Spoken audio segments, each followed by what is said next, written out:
This is the Scorecard, where you score the latest sports news and in-depth views. I'm Anton Roxas. And I'm Erika Kristensen. Tonight on the Scorecard. Claude Saclag eyes big win at One Friday Fights 94 in Bangkok.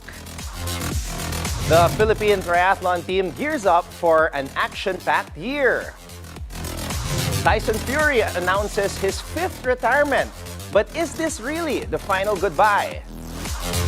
And in the NBA, Lakers retire Michael Cooper's number 21 in an emotional ceremony. While the Spurs stunned the Lakers 126-102 in their first game back after wildfire delays. More on the NBA, Jalen Green's 42-point performance powers the Rockets to a comeback win over the Grizzlies. And joining us in the BNC studio, UAAP Season 87 Swimming MVP, Mishka Sy. All the headlines and more on the Scorecard tonight, the 14th of January. Now, here's our roundup. Get ready, fight fans! Team Lakay's Claude Saclag is set to light up Lumpini Stadium on January 17 for One Friday Fights 94, giving Filipino combat sports enthusiasts another reason to rally behind their homegrown talent. Saclag, a former SEA Games gold medalist, is riding high after his electric debut late last year. He delivered a first-round TKO clinic against South Korea's Lee Junyoung, showing off his signature striking arsenal, relentless punches, crisp front kicks, razor-sharp elbows, and devastating knees. Now, the 30-year-old Dynamo is laser-focused on his next target, Fahar, a gritty Indonesian mixed martial artist. The stakes? Everyone is wondering. A win not only moves Saclag closer to MMA superstardom, but could also earn him a coveted $100,000 contract with One Championship. This would place him, of course, in the ranks of teammate Carlo Bumina-Ang, who successfully transitioned from the One Friday Fight circuit. For Saclag, this fight is about more than just personal glory. It is a chance to set the tone for Team Lakay's 2025 campaign. Bumina-Ang is also in the spotlight with his upcoming match at One Fight Night 28 on February 8. He is set to clash with South Korea's Song Min-jeon in another high-stakes showdown, keeping Team Lakay's calendar packed and very exciting.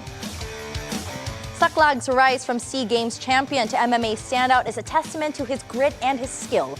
His journey embodies the spirit of Filipino fighters, unrelenting, passionate, and most of all, always ready to take on the world.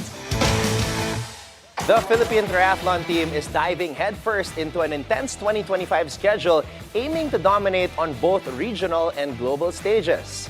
Kicking off the season in February, the team is set to compete in China and India for the Asian Cup Series, followed by Bahrain for the Asian Duathlon Championships.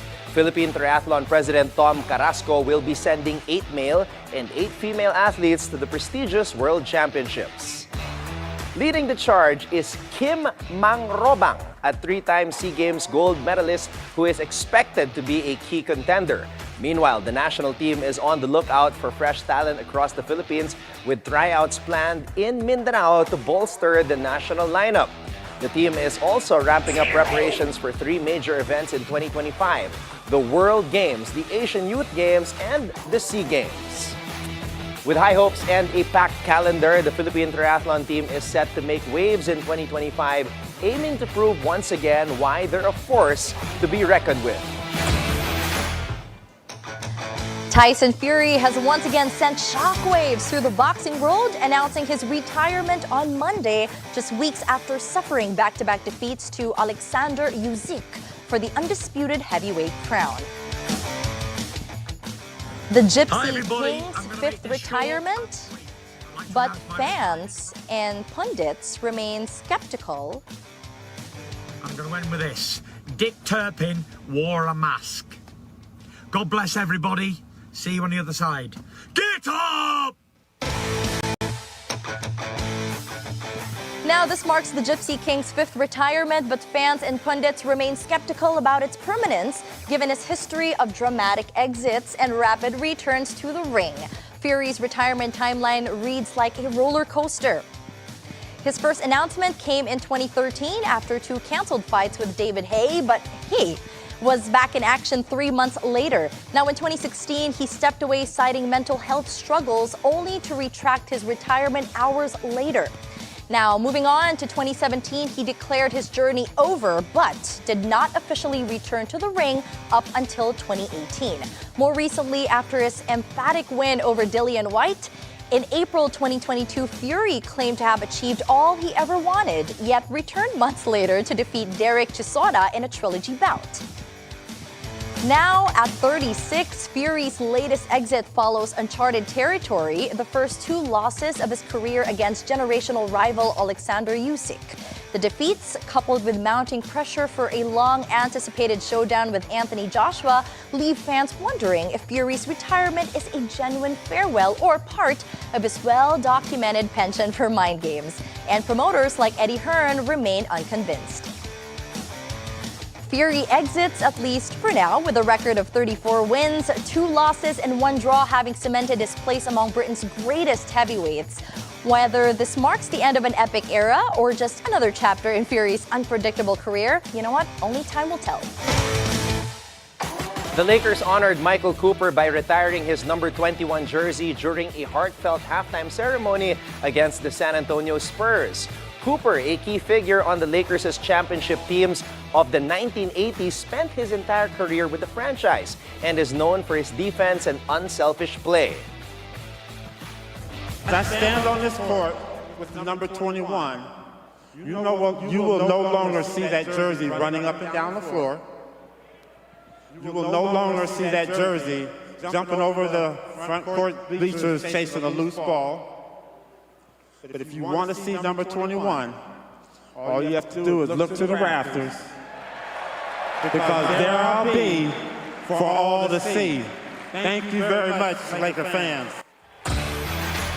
The arena erupted with cheers as fans, many of whom remember Cooper's gritty style, chanted throughout the night. The ceremony was even more emotional as it coincided with the aftermath of wildfires that impacted Cooper's hometown of Pasadena. Cooper, a 5-time All-Defensive First-Team selection and 1987 Defensive Player of the Year, was key to the Lakers' 5 NBA titles in the 1980s. Despite never making an All-Star team, his contributions were crucial. Cooper, who also coached the Los Angeles Sparks to 2 WNBA titles, was joined by former teammates Magic Johnson, James Worthy, and Pat Riley, who all celebrated his legendary career. Johnson called him one of the greatest players to ever play the game of basketball. Now, it was a tough loss for the Lakers, who had been off for several days due to the wildfires devastating the area. Victor Wembanyama had a solid 23 points and 8 rebounds, and Harrison Barnes stepped up in the 4th with 10 of his 17 points as the San Antonio Spurs cruised to a 126-102 victory over the Lakers in Los Angeles on Monday night.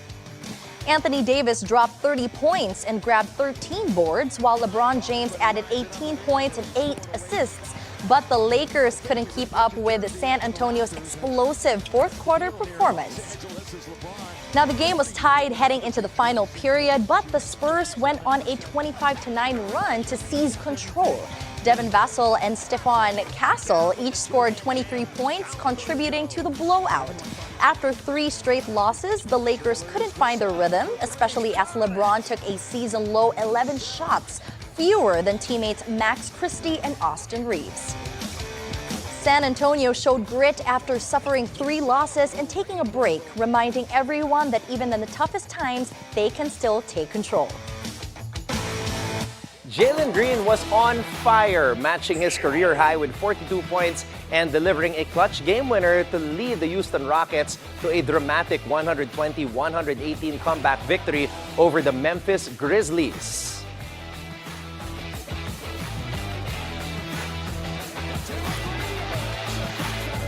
Trailing by 13 at one point, the Rockets stormed back, and with just 33.1 seconds left, Green drove to the basket, to put Houston ahead 117-116. This marks Green's 9th career 40-point game, helping the Rockets notch their 4th straight win and improve to 26-12. Ja Morant led the Grizzlies with 29 points, but Memphis couldn't seal the deal, falling to 25-15. And here are other results from around the NBA.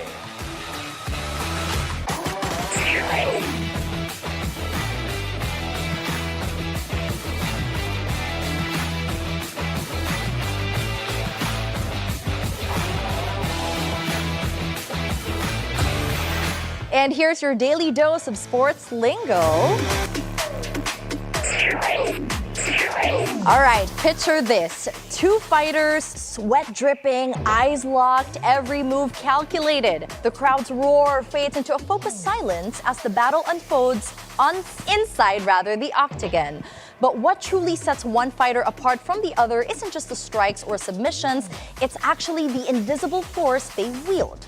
Octagon control is a fighter's ability to dictate the flow of the fight by managing their position and movement inside the cage. Now, a fighter with good octagon control is typically the one who is able to push their opponent against the cage, cut off their angles, and maintain a dominant position, either for striking or for setting up takedowns. In the octagon, it's not just about who lands the hardest punch, it's about who commands the space, controls the fight, and leaves no room for their opponent to breathe. Because in MMA, as we all know, control is power. It's time for our off-court buzzer. Good news, Flying Titans fans. Setter extraordinaire Dina Wong, yes, Boss D, is on track for a comeback. After missing the first 6 games of the Premier Volleyball League's 2024-2025 All-Filipino Conference, Wong is expected to make her much-anticipated return early this year. Head coach Dante Alinsunurin dropped the exciting update following Choco Mucho's year-ending win over Farm Fresh last December. In Wong's absence, playmaker Mars Alba stepped up in a big way, averaging an impressive 3.92 excellent sets per game and securing 5th in the best setter rankings. Alba's 102 running sets and 855 still sets have been key to the team's balanced 3-3 record so far. Choco Mucho has had a roller coaster ride this season. They started shaky, losing to Petrogas, but rallied with wins over Galleries and Capital One. Even so, consistency has been elusive, and the team has its work cut out when the season resumes on January 18. Now, adding to the drama, the Flying Titans have faced their share of challenges. Team captain Maddie Madayag left for Japan. Middle blocker Des Cheng is still easing back from an ACL injury, and winger Kat Tolentino is adjusting to an auditory condition, including deafness in her left ear. Meanwhile, Aduke Ogunsanya remains sidelined with her own ACL recovery. Wong's return could be just the spark that Choco Mucho needs to aim higher in this 6-month-long league.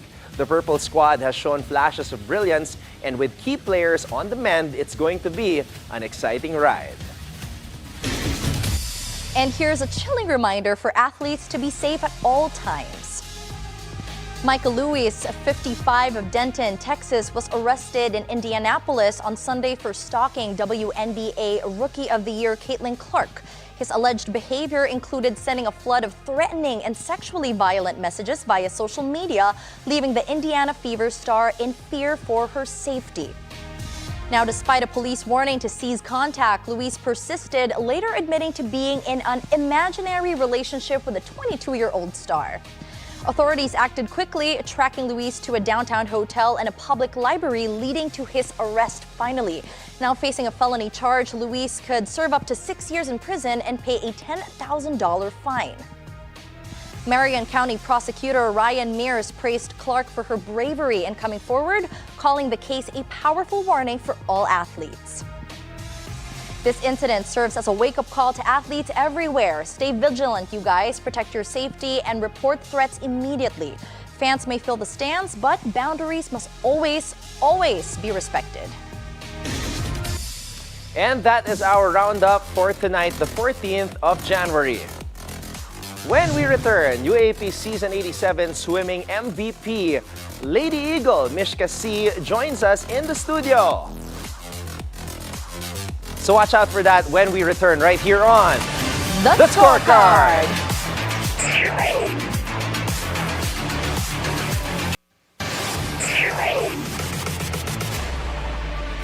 Welcome back to the Scorecard. She is a three-time WNCAA Junior MVP in swimming before donning the blue to anchor the Ateneo swimming team to their 9th straight UAAP title. That's actually in the men's division, but in the women's, they won their first championship after 5 years, since season 82 of the UAAP. That's right. Please welcome right here in the BNC studio, Mishka Sy. Hello, Mishka. So nice to see you. Thank you so much for accepting our invite, of course. How are you? I'm doing okay. How was the holidays? It was, well, yeah, it was good. Family time. Yeah.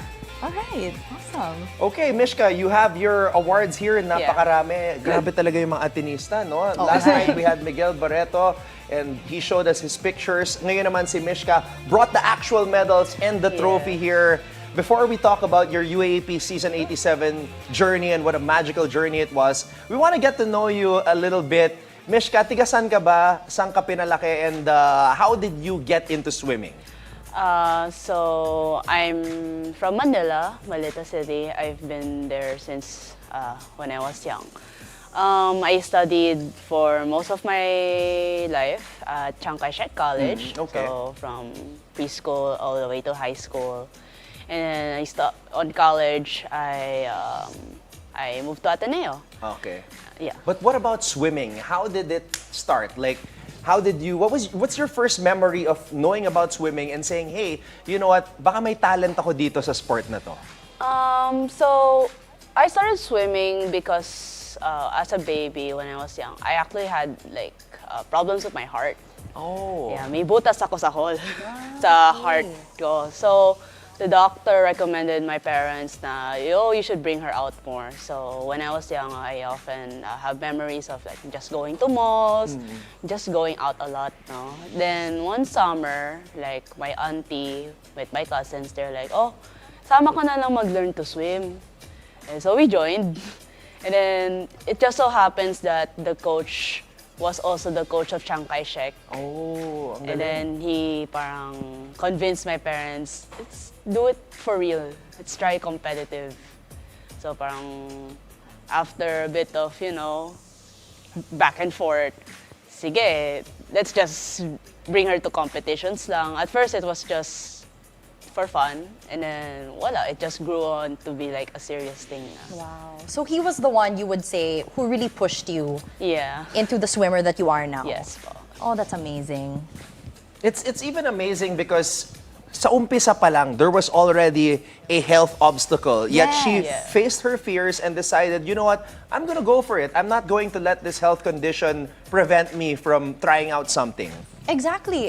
And that just makes her a very, relentless person, a person that really perseveres, Thank diba? And you. goes after for what she wants. And I mean, look at you now. Look at all of these amazing awards, diba? I mean, very well deserved, right? Yeah. All right, now I know also that you played for the Pambansang Palaro last year, 2023, and you took home 4 medals. Last year, yes. Yes, okay. So how did that whole experience, because that is such an achievement, honestly, for any athlete here in the Philippines, winning especially gold in Pambansang Palaro, representing, whoever you are representing for, is such a great achievement. How did that experience shape you into winning your awards now in UAAP? So the Palarong Pambansa is really more like it's the last stage because so first you compete representing your school. For ours, it's Palarong Maynila because it's citywide only. And then up that stage would be Palarong NCR. So it's all the cities within NCR. And once you get to that roster, you represent the National Capital Region in the Palarong Pambansa, which is every region will kind of compete against each other. And for me, UAAP is kind of similar to Palarong Pambansa in the sense that it doesn't matter from which province you're from. As long as you're representing your school, you're essentially just competing against each other as well. Okay, ito Erika, may tanong ako Importanteng tanong to. Kasi, syempre, sa palarong pambansa, dito nakikilala yung mga best student athletes in high Yes. school. These are where the coaches scout and see, okay, I want to recruit her because she's one of the best players dito sa palarong pambansa. I want to ask you about how you ended up in Ateneo because your mom is from LaSalle. Hence the green and blue background. We're from LaSalle also. Ay. So, paano ka naman recruit ng Ateneo and was that your only choice or was LaSalle an option? LaSalle was actually an option. Wow, okay. So, Sayang. para sa mga Lasaliano. to be honest, what's the story there? Ateneo's the only university before that I never visited, actually. Wow. Okay. Okay. So somehow I ended up there. But anyways, nung una, actually, you're aware of Southeast Asian Age Group Swimming Championships. It's an international competition where you represent the Philippines and you go against other Southeast Asian countries. Okay. So when I was 13, so my first year of high school, I managed to break the 13 and under Philippine national record for 200-meter backstroke. So actually from elementary, medyo may pagka recognition na rin naman po ako. When I was grade 5, I already managed to go to Palarong Pambansa na po. At that time, it was held at Legazpi, Albay, Bicol. Tamang-tama, probinsya ng relatives ng mother ko. So, yeah, it was memorable. I skipped over my grade 6, Palarong Pambansa, my last year for elementary because the date is the same date as my graduation. Wow. So it was like, okay, graduation or palaro. Palaro, I'm still gonna do it in high school anyway. So I decided to just do graduation instead because I only have one graduation Yeah. anyway, right? Great. And then when I was grade 8, I managed to come back to Palarong Pambansa and at least get a gold as well in the 200-meter backstroke. So, student athlete talaga. Inuna yung graduation kesa sa palaro. Tama naman. Oo. Tama naman. So, what was the Ateneo, what was the factor that made you decide to go to Ateneo? I wanted to study computer science. Okay. So it was among the big four. Yeah. It was either LaSalle or Ateneo. But I applied to all 4 schools just in case lang. Others I just applied it just because they're big universities, like a fallback anyways. And yun, I tested and then lumabas yung results. And so when I got the news that I got my first choice in Ateneo, so everything just fell in place. Yeah. Bakit? Maganda naman computer course namin sa LaSalle. Yeah, I know. I'm just kidding. But of course, speaking of computer, your course, computer science, I know that, well, now that you've shared with us that you are a computer science major, that's also a very technical course, diba? I mean, I had a couple of friends who graduated from that course, and it's all the same. They all tell me the same thing. It's very hard and very technical, diba? So Yes. how do you balance your life as a student and as an athlete? So I just really try to make the most of my time. If I'm not eating or like doing anything else, I'm probably studying. But of course, I have like these moments of rest rin naman po, of course. Aside from sleep, of course, I try to have hobbies and other interests as well, other than swimming and studies rin naman. May buhay pa ako. Yun ang importante. Hindi pwede puro aral, hindi pwede puro laro. Kailangan, you have free time for yourself Yeah. also. Yeah. Okay, Mishka, for our last question. Kasi this is redemption season for Yes you guys. po, yeah. Season 82 was the last time Ateneo Women's won the championship. You weren't in Ateneo No. back then yet. Last year, UP won. This year, nakabawi kayo sa UP. Yes po. For you, as our last question, what was the reason why Ateneo women's swimming team won the championship dito sa UAP season 87? Honestly, everyone really like did their best talaga. Everyone really pitched in. Everyone really put their foot in. To be honest, we didn't really expect to win even the women's championship nung rookie ko, nung first year ko. Because we also did the math. Even if I did get the rookie and the MVP, it wasn't actually enough to win over UP. Because UP is actually a lot. They have over 100 swimmers there. Yeah. Over 100. That's in total, men's and women. So just imagine how many women's are there, right? And this year talaga, we really had a lot of ups and downs unexpectedly during this season. This season, actually, we weren't as uptight nung last season because we didn't really try to put so much expectations on our shoulders and in our minds. And yun, it was good thing lang talaga na, naka-champions na tayo. Yeah. Of Nakabawi kayo course. this Oo, season. oo Well, Erika, naman. ito yung mga magagandang kwento, yung you expect the unexpected and then Mishka and her teammates rose above the challenges and the expectations to win the championship and of course for the glory of the school, which is of course Yes, opo. ang sakit Ateneo. And with that, Mishka, we want to say thank you so much for the time sharing your story. All the best. Nagsisimula pa lang yung student-athlete career mo. All the best this 2025 and hopefully we'll see you again here on the show after your next victory. Yes, thank you very much po for inviting me here po. Thank you very much po. UAAP MVP Mishka Sy here on the scorecard. And when we return, we will look into the upcoming NBA matchups so you can keep your eyes on the prize.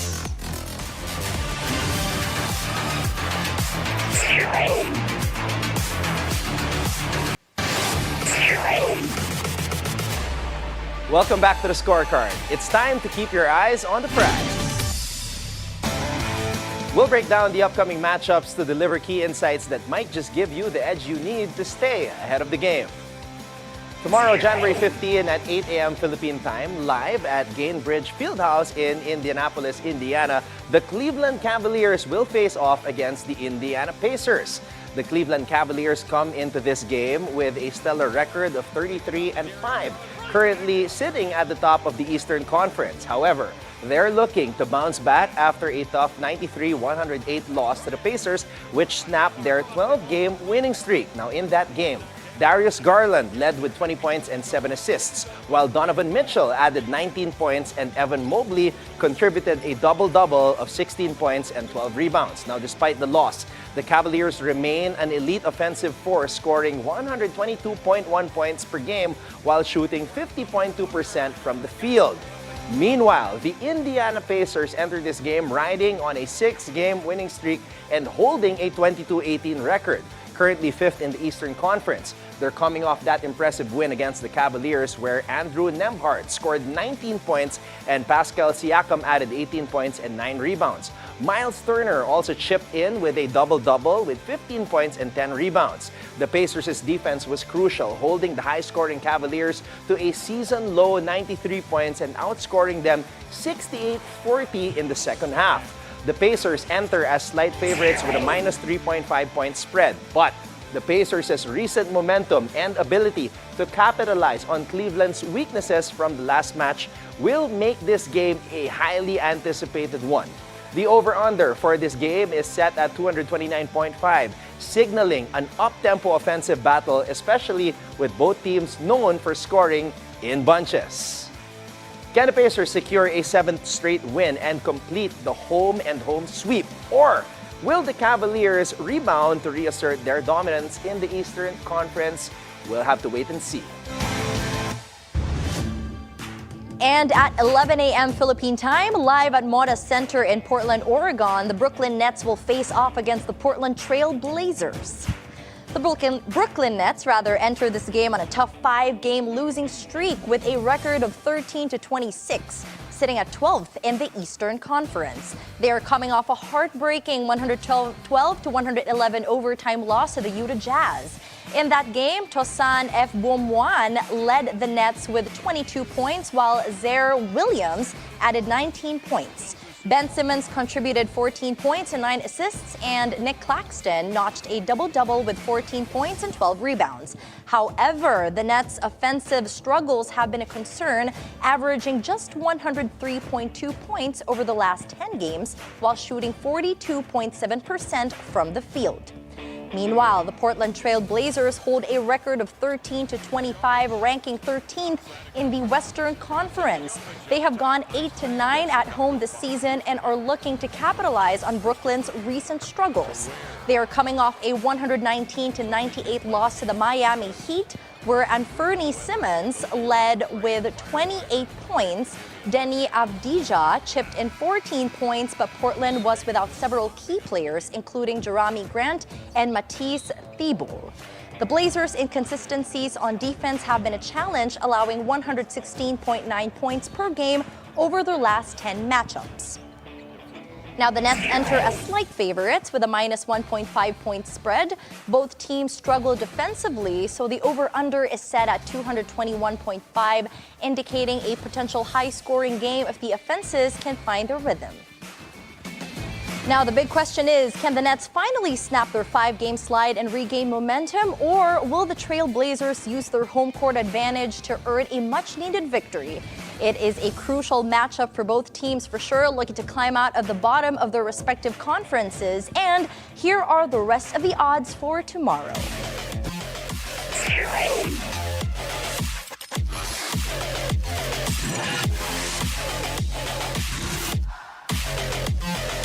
That wraps up tonight's preview, so you can keep your eyes on the prize.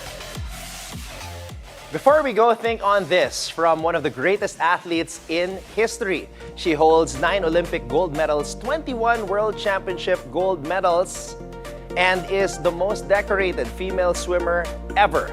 Katie Ledecky once said, "Each day I work on getting better, and even the bad days have something good that comes out of them." Well, Erika, I agree with that beautiful statement from one of the greatest swimmers ever, Katie Ledecky. But can I just say, napaka-ganda ng iyong outfit ngayong gabi dito sa ating programa. What is it giving? New York? Or ano ba yung sinabi mo kanina? I was thinking some Terminator vibes, but brown. Pero magaling na, magaling na. Thank you. Ayan, maybe this should be a segment on our show. Pwede natin pag-usapan yung mga fits, lalo na uso ngayon sa mga kabataan, mga Gen Zers, always looking for somebody to pattern their fashion with. That's true. And you know what? Madami akong input dyan, Anton.